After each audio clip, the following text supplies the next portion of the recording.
नमस्कार मित्रांनो, मी डाळिंब शेतकरी या यूट्यूब चॅनलवरती संभाजी जाधव आपले स्वागत करतो. मित्रांनो, बघू शकता या ठिकाणी आपली बाग आता जवळजवळ 5.5 महिन्याचा कालावधी पूर्ण होऊन पुढे निघालेली आहे. मित्रांनो, या बागेला जवळपास 15 जानेवारीचं पाणी 15 जानेवारी 2026 15 जानेवारीचं पाणी आहे.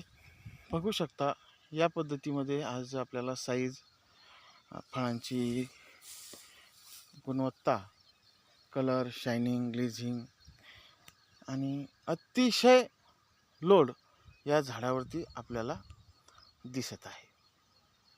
तर मित्रांनो, यामागचं गुपित काय आहे? तर मित्रांनो, तुम्हाला जर बागेमध्ये लोड असूनही, सेटिंग जास्त असूनही साईज मिळत नसेल किंवा साईज करायची असेल तर मित्रांनो, या ठिकाणी आपण बागेमध्ये 2 स्लऱ्यांचा या ठिकाणी आपण वापर करणार आहोत. तर मित्रांनो, तर स्लरीचं नियोजन मी आज तुम्हाला या व्हिडिओमध्ये सांगणार आहे.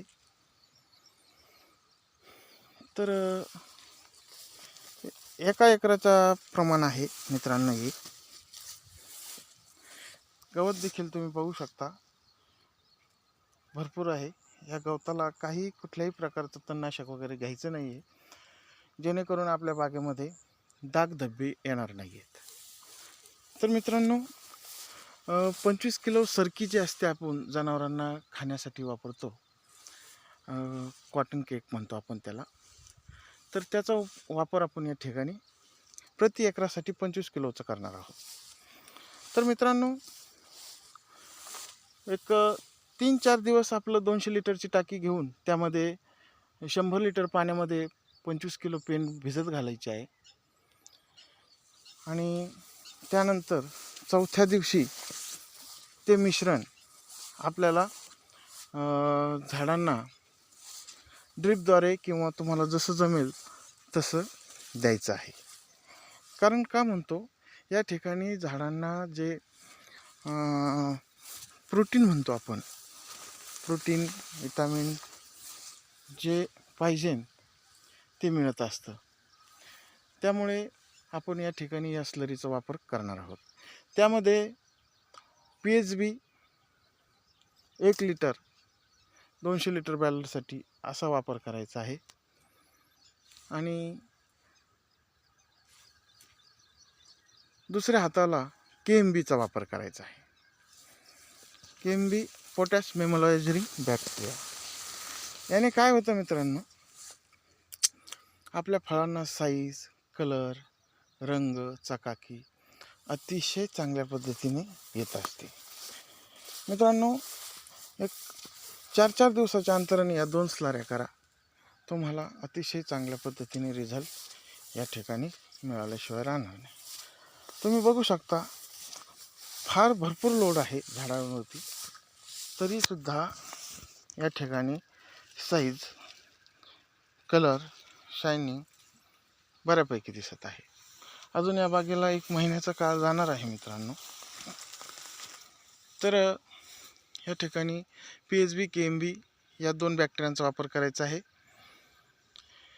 आणि जमेल तर त्या ठिकाणी 20 किलो सरकी घ्या आणि 5 किलो त्यामध्ये शेंगदाणा पेंड आपण ज्याला म्हणतो ती ॲड करा.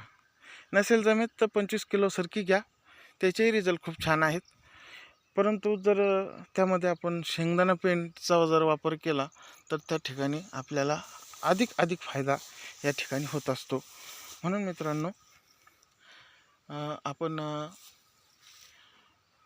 कॉटन केक आणि शेंगदाणा पेंड या दोन्हीचं मिश्रण जर तयार करून झाडांना दिलं तर त्या ठिकाणी आपल्याला चांगल्यापैकी साईज, कलर, शायनिंग मिळत असते आणि रोगांनासुद्धा झाडं कमी बळी पडतात.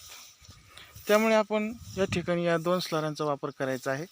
आणि खताचं मॅनेजमेंट जवळपास 60-20 पोटॅशियम सोनाईट 0050 आणि आव्हेना न्यूट्रीमिक्स. आव्हेना का देतात त्याच्यामध्ये? कारण फळांचा जो कलर, रंग, जे सूक्ष्म अन्नद्रव्याची कमतरता आपण ज्याला म्हणतो ती भासत नाही. त्यामुळे अतिशय चांगल्या पद्धतीने या ठिकाणी रिझल्ट तुम्हाला मिळत असतो.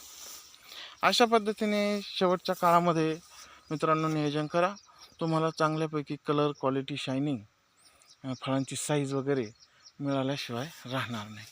तर बघू शकता मित्रांनो, वर देखील अतिशय सुंदररित्या माल या ठिकाणी आहे. आता ही जुनी झाडं आहेत मित्रांनो, तरीसुद्धा या ठिकाणी बागेमध्ये तेलकटचं प्रमाण असूनही या ठिकाणी आपण आज यावर अतिशय चांगल्या पद्धतीने काम करून अशा पद्धतीची फळं तयार केलेली आहे. तर मित्रांनो, तुम्हाला जरी असा रिझल्ट हवा असेल तर या ठिकाणी 2 सलऱ्यांचा वापर करून आपण या ठिकाणी आपल्या फळांची साईज, गुणवत्ता वाढवू शकतो. म्हणून मित्रांनो, आपण सरकी आणि शेंगदाणा पेंड या दोन्ही चा जर वापर करून स्लरी केली, त्यामध्ये PSB, KMB चा वापर करा. तुम्हाला अतिशय चांगल्या पद्धतीने रिझल्ट आल्याशिवाय राहणार नाही. तर मित्रांनो, आजचा व्हिडिओ कसा वाटला मला कमेंट बॉक्समध्ये कमेंट करून सांगा. तोपर्यंत तुमची रजा घेतो.